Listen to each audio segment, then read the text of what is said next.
American Apparel skirt. Even Google knows that if you're looking for the American Apparel skirt, you're not looking for any American Apparel skirt. You're looking for the American Apparel skirt, the tennis skirt that got popular through these aesthetic backgrounds that you'd find for your phone a few years ago on tumblr.com. But it's been popular for other reasons, such as cosplays, looking like a schoolgirl, cosplaying to look like a schoolgirl. Whether it's Dark Academia or My Hero Academia that brings you here, I'm going to show you how to make a knife pleated skirt. So I got this fabric at Joann's. It was about $3.50 a yard, and I used a little less than a yard for this fabric. I'd recommend getting about a yard. It all depends on your waist measurements. To take your waist measurements, you're going to wrap around and measure wherever you want this skirt to sit. For me, it was about 26 inches. And you're also going to want to figure out the length that you want for this skirt. For me, I wanted 15 inches because that's about the standard length of your average mini skirt. And lucky for me, this fabric was actually pretty long. So I was able to measure out 15 inches plus seam allowance and then go down further and measure another 15 inches plus seam allowance. And that really helped me save fabric. After this, you're going to want to figure out your waist measurement as well. And the waist measurement for your skirt is going to be 2 times your waist measurement times whatever size pleat you want. I'm going to use 1-inch pleats, so I don't have to multiply by anything further, but if you want 1.5-inch pleats or 2-inch pleats, this is going to increase the amount of fabric that you're using, but it will give you a more flared out look than what I made.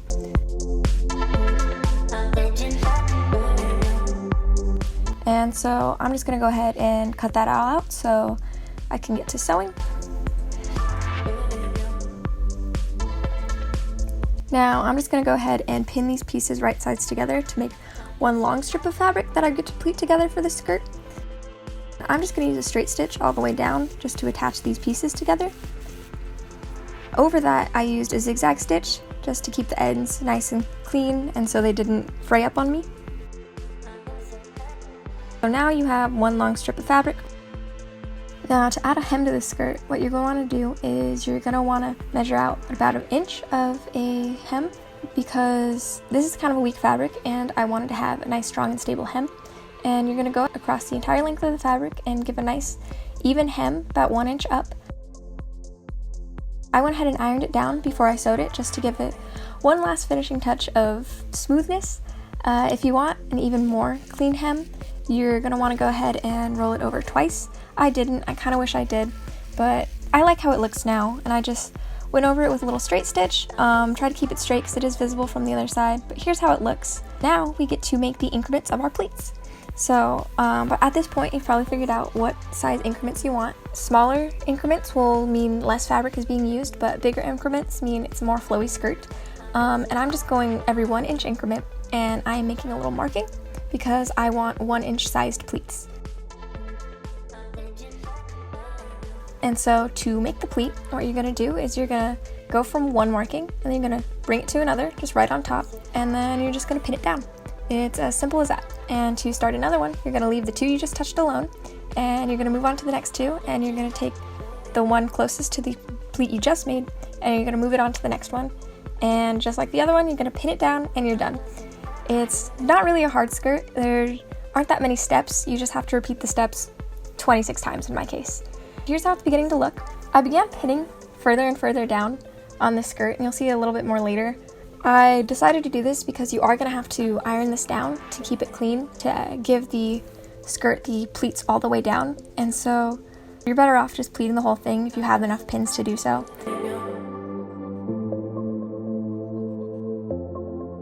Here's where I ran out of pins. I had to stop halfway through.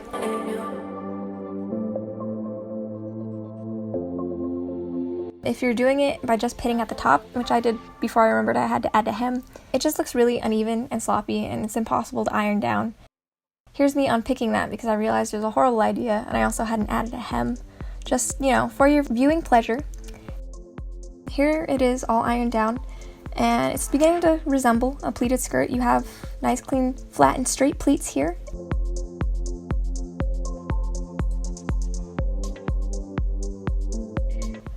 Now, to get rid of the pins so I can pleat the other half of the skirt, you're going to want to measure down about a 5-inch, 4-inch, maybe even 3-inch increment, depending on where you want the flares to start. And that is where you're going to start sewing down.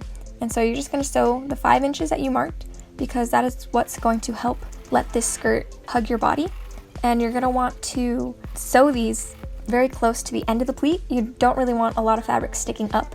You're going to want to be careful on that, and you got to remember that this is a visible part of the skirt, so you are going to want to be very straight with this. Be very careful, go slow, it'll look good.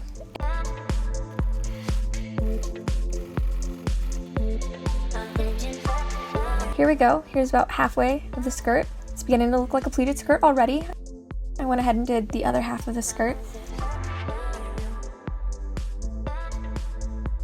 Now we are going to sew the skirt together to give it one nice tube, and you're only going to want to sew up to the point of the zipper, because you are going to need to get in and out of the skirt. And so just from here to where you want your zipper to stop.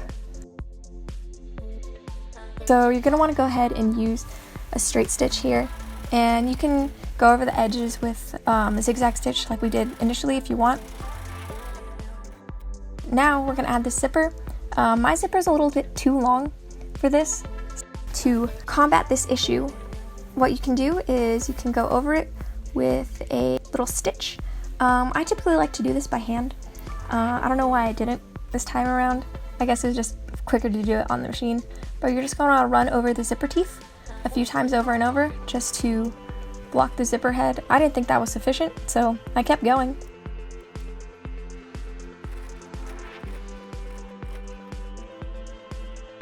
And that's how it should look. As you can see, it blocks off the zipper from carrying on its path, and so I can just cut off the bottom. And now I'm just going to go ahead and pin that to the inside of the skirt with the teeth facing the right side of the fabric. And it's going to be sewn only on the seam allowance and not actually to the front of the skirt, as per why it's called an invisible zipper, because you can't see it from the outside. You're going to want to get very close to the teeth without interfering with the teeth, because if you interfere with the teeth, then your zipper can't close how it's supposed to. You're going to either be left with weird gaps, or you're not going to be able to close your skirt, and you don't want that, so keep it clean. Now we get into making the waistband. And so I measured my waistband to be about 4 inches out, because there is a lot of folding that I have to do, and since the frayed edges aren't all even, I figured 4 inches would give me enough room to work with to give me about a 1-inch waistband, which I wanted. Got that all cut out. Now I'm going to go ahead and fold both of the raw edges inward. And I'm also going to end up folding it in half, and I'm going to go ahead and iron that all down. And once it's all ironed down, it should look a little bit like this, and this is essentially what you're going to sandwich the raw edge of the top of your skirt in. And you're also going to want to flip one of the ends closed. So I'm just going to go to my sewing machine, and I'm going to flip one of the edges closed.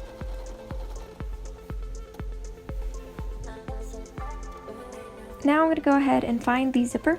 That's where I'm going to want to start to add this waistband to the skirt, and I'm just going to go slowly, have the protruding end sticking out, because that's where I'm going to be attaching my closure, whether it's going to be a button or a hook and eye closure. And you're just going to start pinning the waistband to the top of the skirt.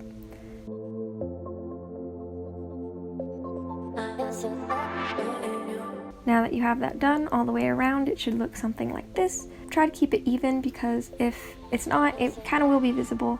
It'll look a little wavy. It'll be fine, but try your best. And now we're going to go ahead and stitch over the top and over the bottom edge. And we're just going to use a straight stitch to run all the way down across the entire length of the skirt.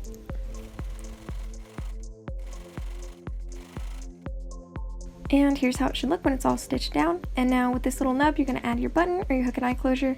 I'm currently in quarantine, so I can't go get either, but this is how it's going to end up looking, and you're done.